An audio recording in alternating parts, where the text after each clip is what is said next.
कहा जाता है राम का नाम बनाए सारे काम, यानी राम के नाम को इस संसार को उच्च स्थान प्राप्त है और यह इस दुनिया का परम सत्य है।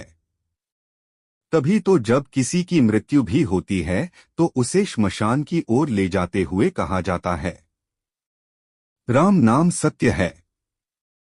ऐसे प्रभु श्री राम के पावन नाम की महिमा एक बार शिवजी ने मां पार्वती को सुनाई थी। माता पार्वती ने उत्सुकतावश भगवान शिव से पूछा था कि आप बार बार बिना किसी वजह के किसको प्रणाम करते हैं।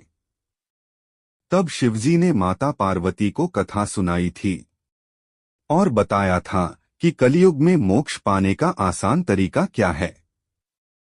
आइए इसके बारे में विस्तार से जानते हैं। विद्वान बताते हैं कि शिवजी अक्सर किसी को प्रणाम करते थे और मां पार्वती को यह देखकर हैरानी होती थी। चूंकि शिवजी ऐसा कई बार करते थे तो एक दिन मां पार्वती ने महादेव से पूछा, हे प्रभु, आप बार बार किसे प्रणाम करते रहते हैं। तब शिवजी ने बताया, हे देवी, जो व्यक्ति राम नाम जपता है मुझे वह प्रिय होता है और राम नाम मुझे बहुत प्रिय है।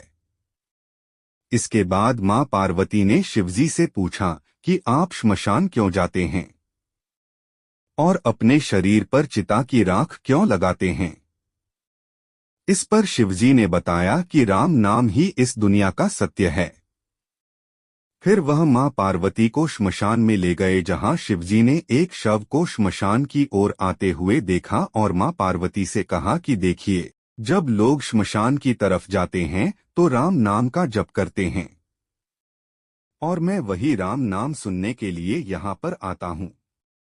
इतने लोगों के मुंह से इस शव की वजह से राम नाम निकलता है, इसलिए मैं ऐसे शव का सम्मान करता हूँ और दाह संस्कार के बाद जब इसकी राख बच जाती है तो उस भस्म को मैं अपने शरीर पर लगा देता हूँ।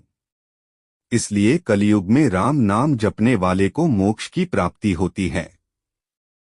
कथा बताती है कि एक बार भगवान शिव कहीं से कैलाश पर पहुंचते हैं और माता पार्वती से भोजन की मांग करते हैं। तब मां पार्वती विष्णु सहस्रनाम का पाठ कर रही होती हैं। इस पर मां पार्वती ने कहा कि प्रभु अभी पाठ पूरा नहीं हुआ है, इसलिए थोड़ी देर कृपया इंतजार कीजिए। तब शिवजी ने कहा कि इसमें समय लगेगा। आप संतों की तरह वही उपाय कर लो जो संत सहस्रनाम को छोटा करके नियमित रूप से करते हैं और नाम जप करते हैं। तब मां पार्वती ने शिवजी से उसका उपाय पूछा।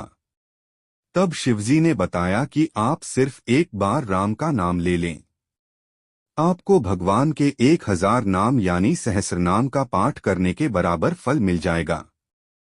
एक राम का नाम हजारों दिव्य नाम के बराबर है। राम का नाम सभी आपदाओं को हरने वाला है। यह सभी संपदा को देने वाला है। इसके जप से आपको सारे संसार की शांति मिलती है। इसलिए मैं इसे बार बार प्रणाम करता हूँ। वहीं राम नाम को लेकर कहा गया है कि यह सभी दुख समस्याओं को हरने वाला है।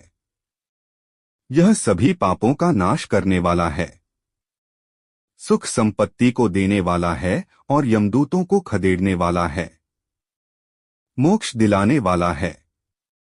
इसलिए राम नाम खुद भी जपना चाहिए और दूसरों को भी इसे जपने के लिए प्रेरित करना चाहिए। इससे आपका और दूसरों का कल्याण हो जाता है। इससे कलयुग में शिवजी प्रसन्न होते हैं।